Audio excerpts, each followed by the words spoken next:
tell me, Mr. Williams, I saw your podium in such and such classroom. I'm like, he got it. You got me, bro. With that.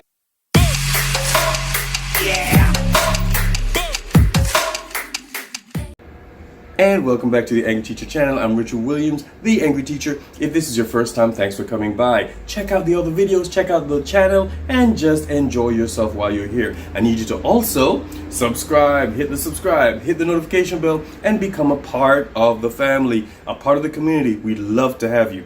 Those of you who've been here before, thanks for coming by. You know I love y'all. None of this makes sense. None of this happens without you. Thanks for coming by every time. Thanks for hitting the likes. Thanks for hitting the comments and talking to me so I can talk back and we can have a conversation and build this community. Let's get into the video, guys. Copy and pasting, basically stealing. In any case, I'm going to give you 4 ways to do it in the profession of education. Let's get into the video. Number 1, take from other teachers. Now, obviously, there is you're taking assignments, you're taking ideas, the abstract, you're taking handouts or the jump drive that they provided for you.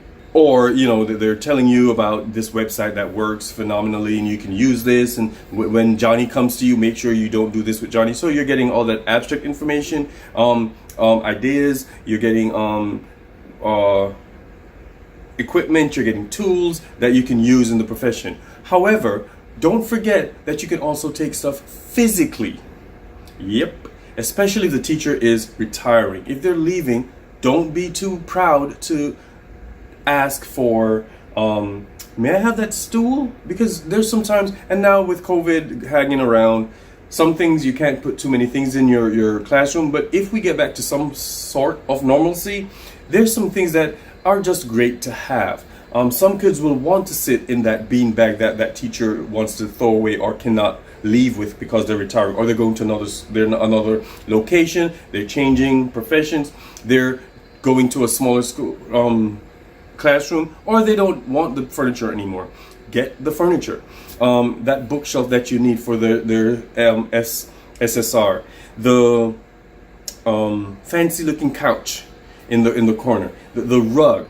Get the stuff that you think you can make use of, and don't become a pack rat or hoard stuff. But some things you will work for you down the line. Now, when I started teaching, I had a stool because I'm a tall guy, so it kind of, when I'm talking to them for hours on end, I got a podium. I lucked out and got a podium, and so I needed a stool to sit on, to kind of perch on, not necessarily sit, but to kind of perch on while I'm instructing all day, right, and interacting with them. And some kids said, "Pops, can I have one too?" I'm like, that's a good question. That makes sense. So I got two stools, and now I think I have 4 in my class. And so some kids just would rather sit on the stool. I have 2 podiums now, and some kids want to sit at the second podium. So it's just with the stool. So some things it might not seem needed right now or important, but when you hear someone's retiring or leaving, go kind of hang around, look at it, kind of ask them for it. And some of them will be nice enough to give it to you. Some might want to sell it to you, but it doesn't matter. You need some extra stuff from other teachers because you're new to the building, right? Number 2, copy what the best teachers do, and sometimes don't feel guilty about it. Now, it's funny that I should bring this up now because literally yesterday, one of my coworkers, one of my teacher buddies, she did something that I kind of liked, and I saw how the kids responded to it. There's a kid who seemingly has a problem in her class, and Buddy's been going through stuff. He has not smiled in a while. So to see him, I popped up in their class and he was laughing, he was smiling. And I asked her what it was, and I kind of like the idea. And I'm going to try it next week, and I'll let you know. Should I? Well, I can't really, whatever. He enjoyed the class. He was laughing out loud, literally. And so I've been teaching for how many years? And she's been teaching a lot less than I have. But the idea, I asked her, "Hey, do you mind if I borrow this?" She's like, "Do it, I don't care." And so I'm taking it, and now I don't have to feel guilty about about what I'm gonna do. I'm gonna actually make it the Angry Teacher version, kind of fix it up, not fix it up, but kind of change it so it adapts to my kids and to my teaching style. But that's what you do. You take from other teachers that it works. Something that works in their classroom may actually work in yours, and even if it doesn't, at least you've tried it, so you know you can move on to something else. Number 3, take from industries. It doesn't have to be education all the time. There's some things that you can take, like organization from different industries. Physically, I already told you guys, I'm very old school. I like novelty. So I've had kids make, when we were reading a certain work about a female protagonist, she's rich and she has all this material stuff. I have kids make and build handbags. Yeah.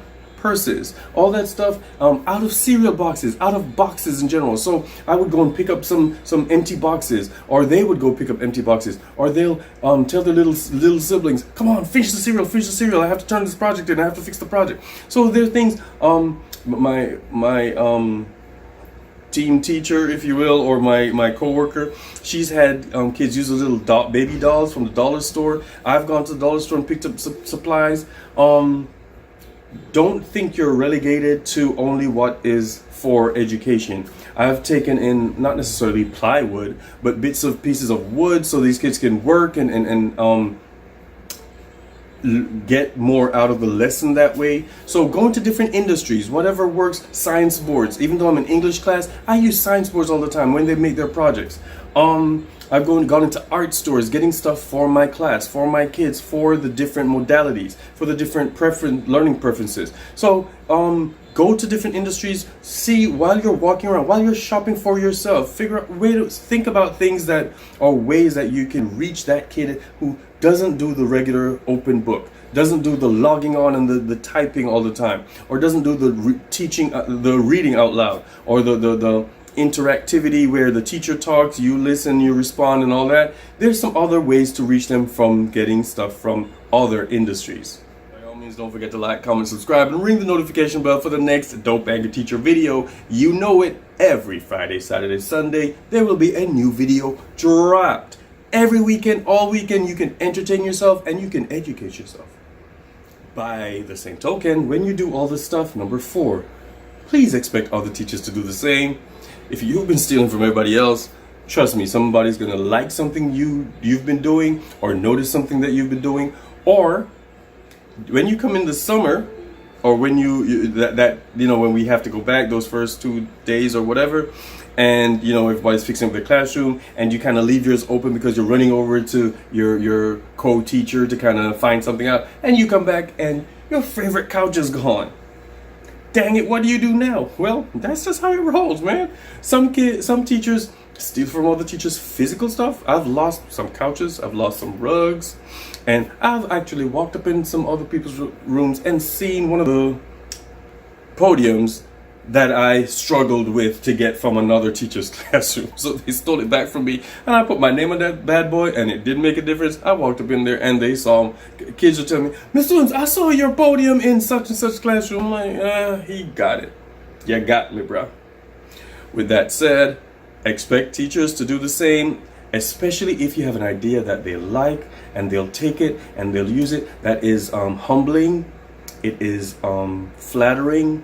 It is just something that we do in the profession because, and one of my undergrad professors mentioned it years back, that teachers beg, borrow, and steal.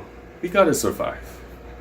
And a lot of the things that we think we're doing, like it's an original idea, it's not really, it's just an idea that's been a variation of everybody else's at some point. So don't keep everything to yourself, share the wealth, and expect others to take from you because you are that great teacher. Thanks for coming to class today. As usual, I need you to go out there and be great. By all means, just go out there and teach.